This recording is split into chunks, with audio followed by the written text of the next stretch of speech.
सगळ्यांचं लक्ष इकडं. ए अधिक बी अधिक सी चा वर्ग या सूत्रानुसार आपल्याला हे सोडवायचं आहे का? हो सर. पहिल्यांदा काय करायचं, मोठा कंस. आता इथं ए म्हणजे काय 6b, बी म्हणजे काय घ्यायचं 6b वजा 6b, आणि सी म्हणजे काय घ्यायचं 5c. एवढं कळतंय? आता पहा, ए चा वर्ग म्हणजे कशाचा वर्ग 7a चा वर्ग अधिक बी चा वर्ग म्हणजे कशाचा वर्ग 6b चा वर्ग अधिक सी चा वर्ग म्हणजे 5c चा. आता पुढे आहे पहा, अधिक 2ab आहे. ए म्हणजे काय 7a, बी म्हणजे वजा 6, 2 गुणिले 7a गुणिले वजा 6b. नंतर अधिक 2bc आहे, 2 गुणिले बी म्हणजे काय वजा 6b. वजा 6b आणि सी म्हणजे काय 5c. कळलं? हो सर. अधिक आता 2 काय ac, ए म्हणजे काय होईल 7a पहिले 2 लिहायचं गुणिले 7a गुणिले सी म्हणजे काय 5c. कंस बंद. आता हे पहिल्याच झालं. आता इथं कोणतं चिन्ह आहे अधिक. इथं अधिकचं चिन्ह. आता दुसरा कंस, त्याला काय ए म्हणजे 7a घ्यायचं, बी म्हणजे 6b घ्यायचं आणि सी म्हणजे वजा 5c. 5c घ्यायचं. ए चा वर्ग आहे म्हणजे कशाचा वर्ग घ्यावा 7a चा वर्ग ए चा वर्ग अधिक अधिक 6b चा वर्ग अधिक अधिक वजा 5c चा वर्ग अधिक 2ab आहे, 2 गुणिले ए म्हणजे काय 7a, बी म्हणजे काय 6b अधिक आता 2bc आहे, 2 गुणिले बी म्हणजे काय 6b गुणिले सी म्हणजे काय 5c वजा 5c. चिन्ह लक्षात ठेवायचं ते. अधिक 2ac आहे, 2 गुणिले ए म्हणजे काय 7a गुणिले सी म्हणजे काय वजा 5c.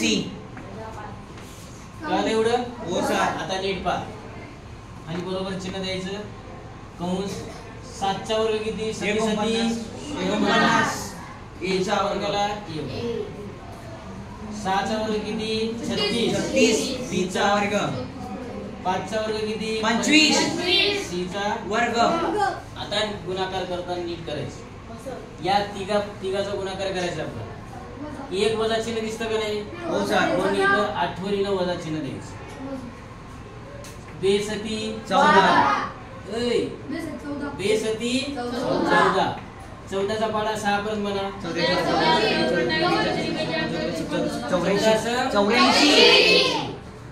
संख्येचा गुणाकार केलं. A B. आता अक्षर काय राहिले ते लिहून काढायची. ए बी राहिले म्हणून इथं ए बी. आता इथं पहा तिघामध्ये एक वजा चिन्ह आहे. हो सर. म्हणून कोणतं चिन्ह देऊ वजा. आता संख्येचा गुणाकार बेसकी 12, 12 पंचे 8. अक्षर काय राहिले बीसी. बी अधिक तिथं वजाचं चिन्ह नाही पण अधिक द्यायचं. बेसती 14, 14 पाचे 70. अक्षर काय राहिलंय एसी. एवढं कळलं? हो सर. तिथं अधिक चिन्ह आहे. आता दुसरा कंस 7 चा वर्ग 37 ए चा वर्ग 6 चा वर्ग 36 कशाचा वर्ग बी चा वर्ग 5 25 सी चा वर्ग. आता पहा यांचं गुणाकार इथं सगळे अधिक अधिक आहे म्हणून इथं अधिक चिन्ह द्यायचं.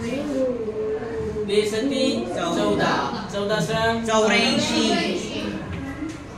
ए बी अक्षर काय राहिलं होतं ए बी. आता या तिघाचा गुणाकार करायचा आहे.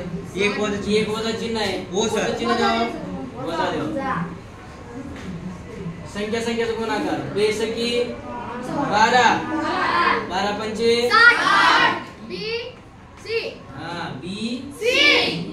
आता इथं एक वजा चिन्ह आहे. वजा संख्याचा गुणाकार करा. बेसती 14 14 पाचे 70 अक्षर काय राहिले? 80 कंस बर. आता कंस काढायचा आहे आपल्याला. आता इथं अधिक चिन्ह आहे की नाही?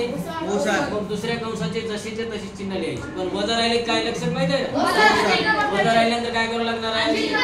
चिन्ह बदलायचे. पुढच्या कंसाचे सगळे चिन्ह बदलायचे. अधिक राहिले तर वजा, वजा राहिले तर अधिक. पण आता बदलायची गरज आहे का? नाही. गौरव लक्ष आहे का? 49 a चा वर्ग 36 b चा वर्ग 25 c चा वर्ग वजा 84 ab वजा 60 bc अधिक 70 ac. ते अधिक चिन्ह आहे म्हणून त्याचे कंसाचे चिन्ह बदलायचे का कोणाचे? नाही. 49 a चा वर्ग अधिक 36 b चा वर्ग अधिक 25 c चा वर्ग अधिक 84 ab वजा 60 bc वजा 70 ac. आता इकडे नीट पहा. अक्षर सारखी असणारी वही बहु शोधायची. संख्या सारखी नाही. अक्षर म्हणजे काय? a चा वर्ग आहे इथं. मग इकडे कुठं आहे? a चा वर्ग इथं आहे. दोघांचे चिन्ह सारखे. तेच चिन्ह म्हणजे अधिक चिन्ह. 49 आणि 49 आणि a चा वर्गाला a चा वर्ग. आता इथं पहा पुढं 36 b चा वर्ग आहे. इकडे बी 36 b चा वर्ग आहे. 36 आणि 36 किती? अधिक 72 b चा. आता इथं 25 c चा वर्ग आहे. 25 c चा वर्ग 50 अधिक 50 c चा वर्ग. आता इथं पहा 84 ab आहे. इथं वजा म्हणजे अधिक 84 ab आणि इथं वजा 84 ab. शून्य काय होतं? शून्य म्हणजेच काय? आपण असं रेष मारायची, कट करायची. वजा 60 bc आहे. इथे वजा 60 bc आहे. परंतु सारखे चिन्ह आहेत. ते चिन्ह द्यावं आणि बेरीज करावं. 160 आता हे पहा, हे झालं, हे झालं. आता इथं पहा अधिक 70 ac इकडे वजा 70 ac आहे. मग काय झालं? हे झालं. कळलं तुम्हाला?